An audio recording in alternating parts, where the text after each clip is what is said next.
tujuan pertama kita duduk di dunia ialah untuk mengenali dia. Ya. Maka mengenali dia itu membawa kepada penyembahan, ketundukan, kepatuhan, kesetiaan secara total dengan Allah Subhanahu Taala. Tanpa kenal mana manusia boleh tunduk. Dia tak kenal kebesaran Tuhannya, dia tak kenal siapa Tuhannya, dia nak sembah siapa kalau dia tak kenal. Sebab tu uhibbu an u'rifa fa khalaqal khalaq. Aku kasih, aku dikenal, maka aku jadikan manusia. Mana tujuan Allah jadikan manusia di atas dunia ni ialah supaya mereka mengenali siapa dia. Dan siapa kita.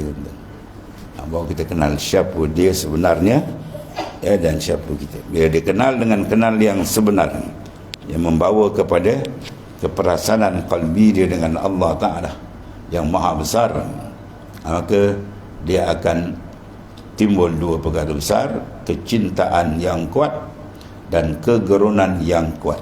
Dua benda ni kalau ada saja, maka cantiklah kontak rohani manusia itu dengan Allah Subhanahu wa Ta'ala.